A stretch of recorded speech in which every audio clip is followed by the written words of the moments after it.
People cheered inside the venue as Mayor Buddy Dyer's watch party turned into a celebration of his largest margin victory. The city of Orlando is yet again getting another term of Buddy Dyer as mayor. This is my very last election night. Dyer's supporters say there's no better leader. There's so much been accomplished throughout his tenure, but we still have more work to do. Continuing to work on affordable housing and homeless issues. The One Pulse Foundation held a gathering Sunday at the Pulse Interim Memorial to pray and reflect on the mass shooting in Colorado Springs. Organizers say the event was intended in part to bring together those hurting at the news out of Colorado. Present at the gathering tonight, but not speaking as part of the event, was Barbara Poma, the former owner of Pulse. Kristen Jensen is the HOA president for Parkdale Place in Oviedo, a neighborhood she says her family moved into 3 years ago for the quiet atmosphere and the plot of land behind her home. That land now in jeopardy of turning into a 4-lane highway if the county decides to move forward with a plan to extend Slavia Road. We only have about 84 homes. It's very quiet. Most of us are 30 to 40 age range. We have young children. I got some water, some rice, beans. And that's what the good folks of Lake County did. Car by car, bag by bag, big heart after big heart. The event might be over, but the need is never over, so please remember that.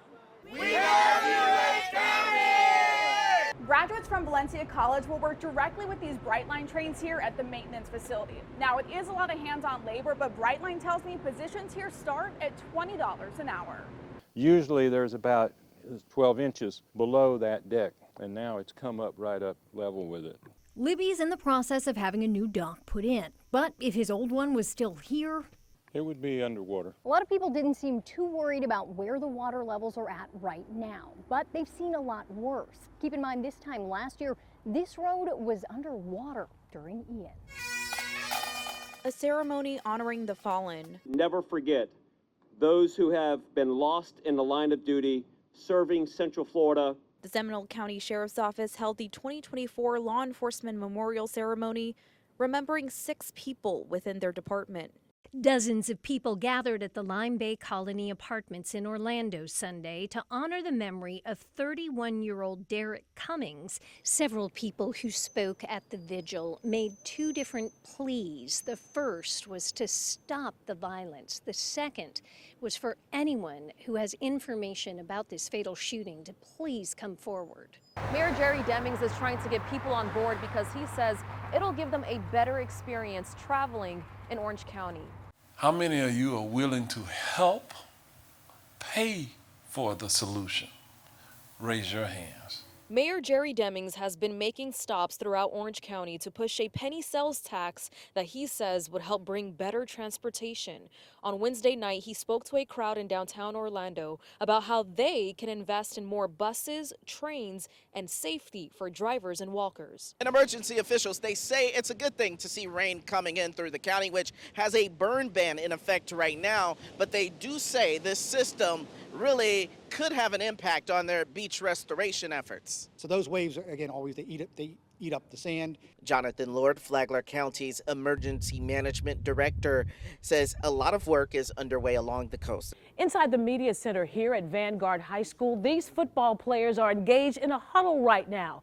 It's an academic huddle. They take a timeout from their regular schedule to support each other off the field. The goal here is to help them learn how to study, work on things they might not understand. In this chapter, this is where we got into the HeLa cells. Monster Jam was back in Orlando Saturday night for its final event of the year. Thousands of fans packed the stands to see their favorite trucks battle it out on a special Halloween-themed track. The night featured fan favorites like Gravedigger and Zombie. The stands filled with wide-eyed young fans and their even more excited parents. Jumps, the flying, see it all really. I'm not sure what to expect, but I'm excited.